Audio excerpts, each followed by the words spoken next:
Welcome to the Agentic Pathcast, where we explore the shift that redefine how technology teams deliver value.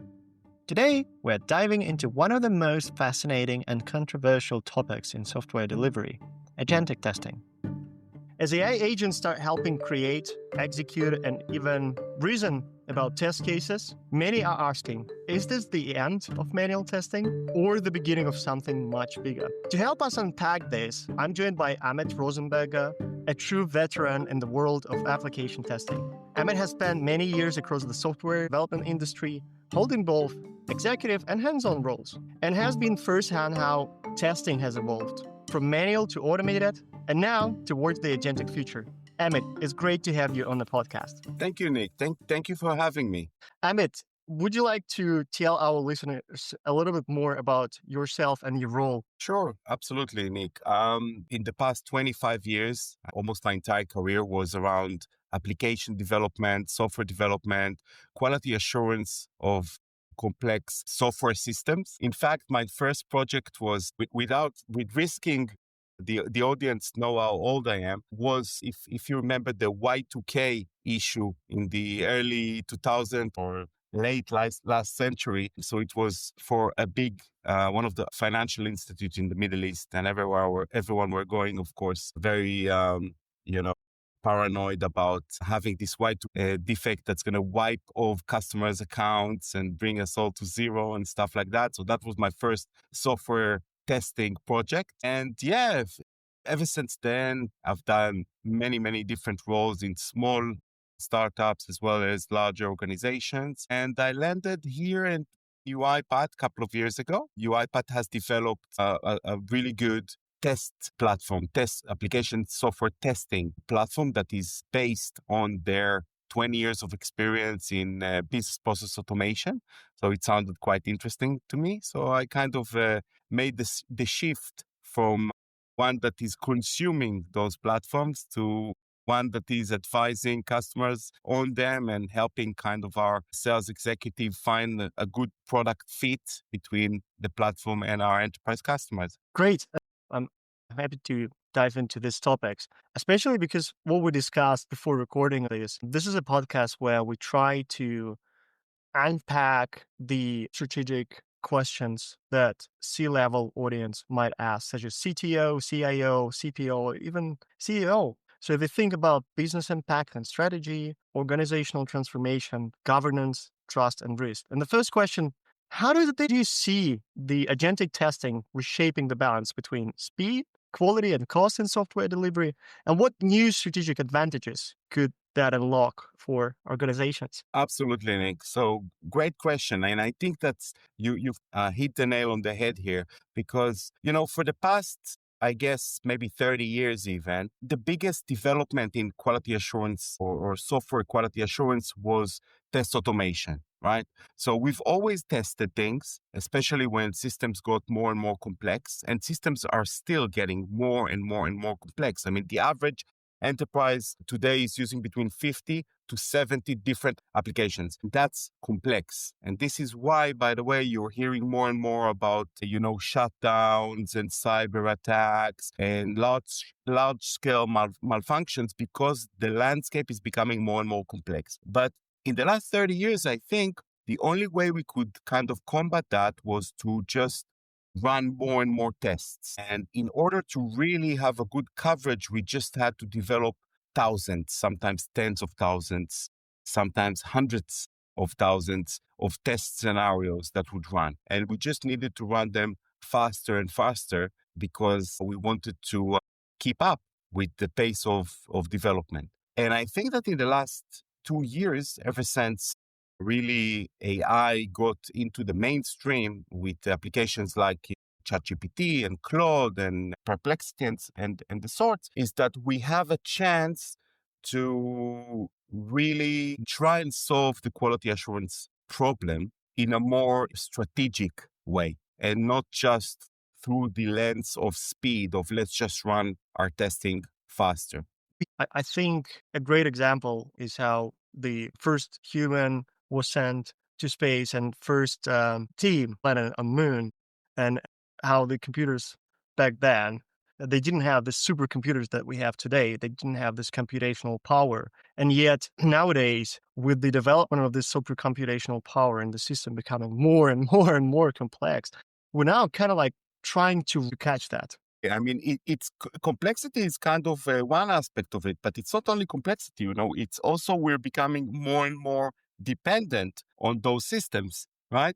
I mean, if you shut down my Google account, I can't operate. I've got everything there, right? From my navigation to my emails and my calendar, and everything is just there. And we also, a couple of days ago, there was the AWS shutdown for 10 hours that practically took half the world down, and no one could do anything. So we're becoming extremely dependent on those complex systems. And AI is not going to make it any more simple, right? AI is just going to complicate things even more. And just maybe a very small tangible example. So everyone is now using AI to develop code. Developers are now creating tons and tons of code using AI. Software testers need to keep up with that. So they need to be able to test those, tenfold times of lines of code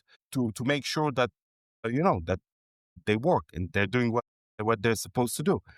So yeah, I think good news for testers is that they're still going to be needed in the foreseeable future. That is great to hear. And that leads us to another question that I had about organizational transformations. As you mentioned, testing becomes more autonomous. Everybody's using ChatGPT, Claude, whatever AI provider you decide. You have half AI. What new skills or structures do you think engineering and QA organization will need to develop to stay relevant and extract full value from those AI agents? Great point, Nick. So yeah, I think, as you said, I think we're living in an age where the only certain thing is uncertainty, right? I mean, we don't know what our profession is going to look like in 5, 4, even 3 years. But we also live in an age of great opportunities. And we also know, we know that it will for sure not look like it looks today. So we need to think about, I always like to think about things, in first principles, kind of way.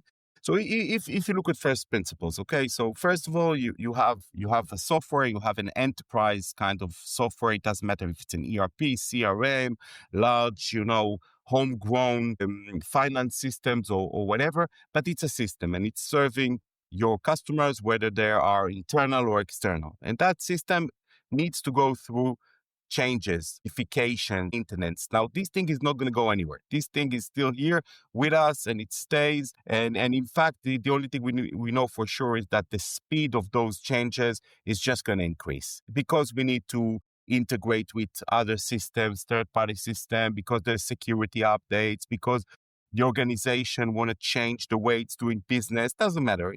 Those systems will change. And when they change quicker now and in a more complex way. So we as software testers, we need to keep up with that pace and we need to test them. Now, if we think about what is testing, what software testing, a lot of people think that it's running the automatic tests or coding, manual test cases into automatic tests. And that's true, but that's maybe even a small part of what testing is. Testing is so much more than that. Testing is about requirements review. So the first thing we do when we come to understand, to scope a testing task or project is to say, okay, show us the technical requirements. Now, usually there are very few of them and they're very incomplete, but we work with what we got and we understand what the change that needs to be done. And then we start developing the test cases that are going to cover these requirements. And we try to think about, different aspects of software testing, like functionality, maybe performance, maybe usability, security, of course, and so on. And we generate our test library. So that's another thing that we do. Then, of course, we develop those test cases. Then we take the best of them, the ones that find found the best defects or the ones that are, covering very strategic areas, and we automate them, right? We code them so that they'll be able to run faster or serve us later on in the next cycles, right? Maybe in the user acceptance test cycle or the regression or the integration. So we automate them. But then the story doesn't finish. I mean, after we automate the test and run them and the release may be successful, then we would like to create some reports. So C-levels, you've mentioned, they love seeing trend reports. They love to see how did we do this release compared to the previous release. Are we better? Are we quicker? Are we resolving defects quicker? Do we have less defects or more, and so on? Reporting is important.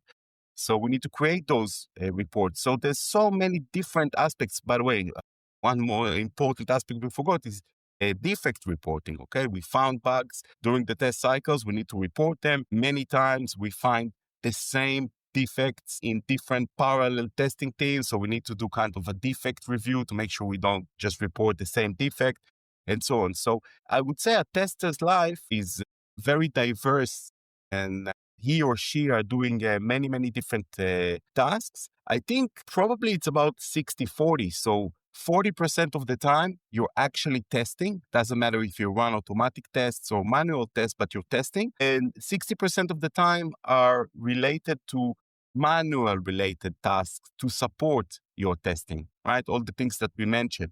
I think the opportunity that we have here as testers is how can we use AI and agents to help us with that 60%, not just with the 40%, right? If we can solve those 60% as well, we can really accelerate what we do and shift more value to our customers, internal or external, and keep up with that pace. That makes total sense. It's almost like comparing that to any other aspect of our life and work. I mean, all of us, I bet, would like to be creative at work, create something new, accelerate the growth. But then you have a lot of mundane and sometimes repetitive things to do, such as, creating reports or doing the discovery of what are we actually going to test. And you go through the checklist and all that stuff. And I think that's a great opportunity to accelerate that with agentic automation and agentic testing.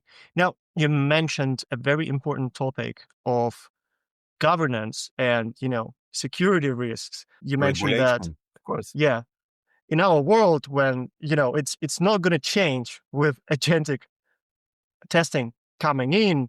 And I think it's gonna put even more pressure on organizations because with people, well, at least, I'm sorry for saying that, but you know who to blame, right? You have audits and you understand that. It seems with agentic, you also know who to blame because, yeah, the AI agents, they report what they're doing. You understand the reasoning and all that stuff. But what should executive, maybe on a higher level, be thinking about in terms of trust, accountability, and governance when AI agents start making decisions about test coverage or release readiness? Great point. So this is a very important aspect of testing. And in fact, I would like to even take it one step upwards.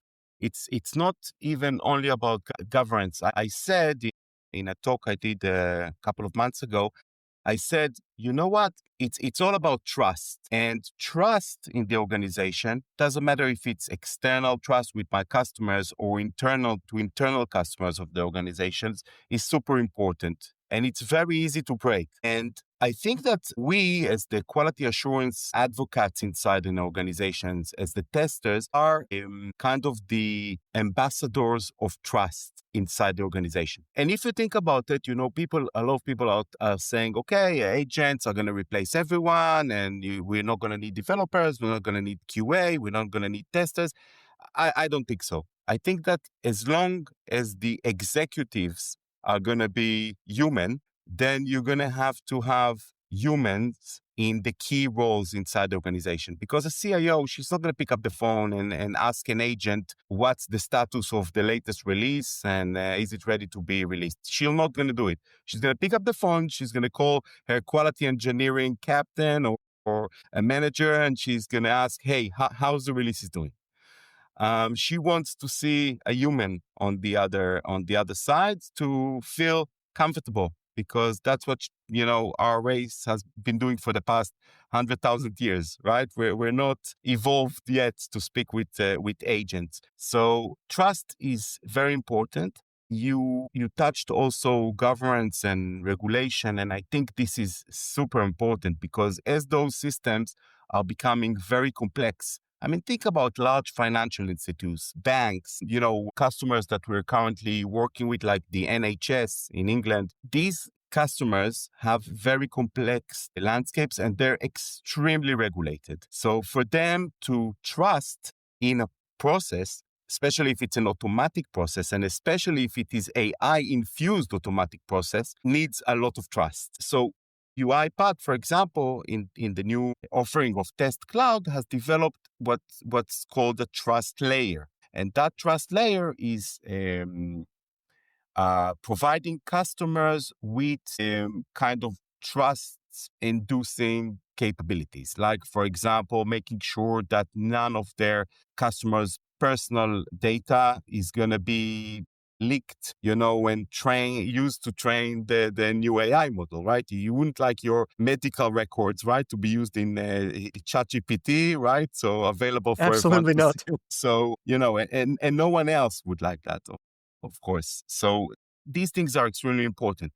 Another aspect that we need to think about is what kind of answers is the AI giving us? Aspects of, are they in the same line as our enterprise identity? Are they on the same line with our strategic goals, right? So this is another thing that we need to think about. And this is why probably I would like to use some kind of an LLM that is trained with my enterprise, strategic goals and identity in mind. So this kind of trust layer is very important. And what we see now, I think it's kind of, the wild west of AI usage. So at the moment, what I see when I talk to customers is I see a lot of different AI islands. So one team is doing great work, is using, ChatGPT or Claude to to what they need to do, if it's requirement review or a code development or whatever.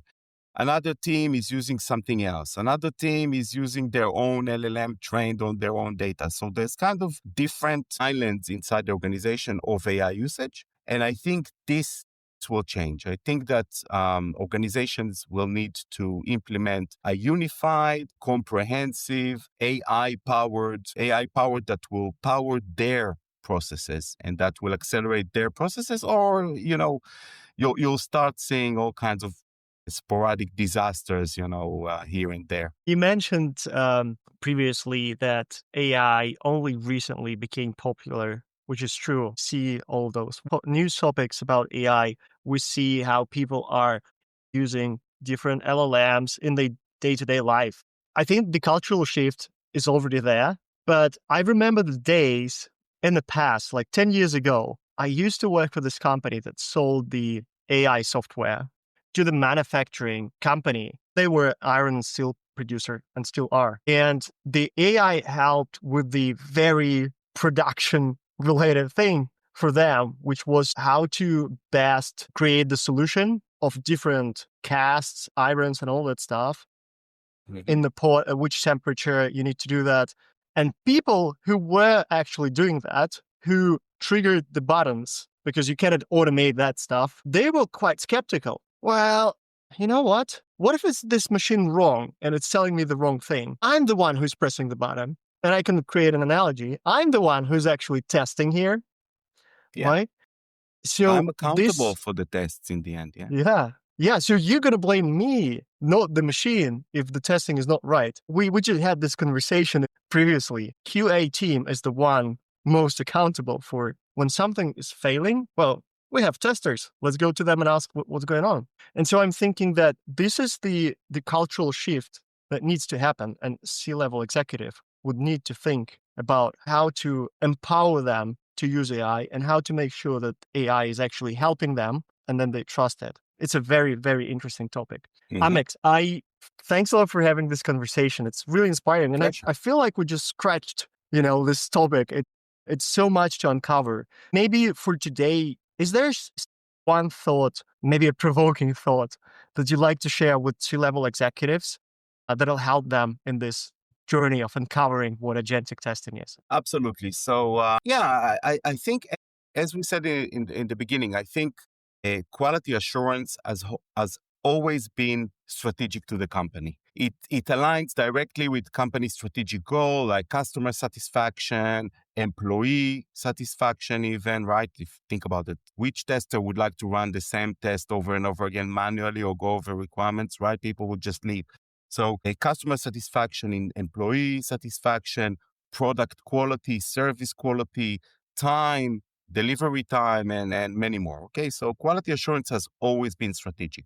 In fact, quality assurance probably accounts for about 30% of any IT budget. So we're talking big money or big budgets. And I think C-levels needs to ask themselves, especially these days with AI, they need to ask themselves, am I doing quality assurance efficiently in my organization? Could I maybe leverage AI to do it better, to do it cheaper, to do it quicker? And I talk a lot with testers, and this misconception is still there, and I remember this misconception from the days of test automation as well. People say, oh, will AI replace us? And I always say, no, AI will not replace you, but another tester that knows how to use AI better than you will. So AI is another tool in our toolbox. It's very, very powerful. In fact, it will become even more powerful in the next few years as the tools that we're using will learn how to use AI better. It's a powerful tool in our toolbox, and we need to leverage it, but we need to leverage it in a way that is aligned with our enterprise's strategic goals, right? So a provocative, maybe if you want, call for action, I think every C-level now needs to have a quality assurance powered by AI roadmap. How can we use agentic testing to improve, to make the processes that we're currently running better, faster, quicker, cheaper, more effective? And I think that is maybe the number one thing that I would do if I was a C-level, because quality assurance is so strategic to organization. That's a wonderful thought. Amit, thanks a lot for your time. Enjoy the conversation, Pleasure. your insights, and your leadership in shaping how we think about the next phase of QA. To everyone listening, stay tuned because the future of testing might be closer than we think. Already here.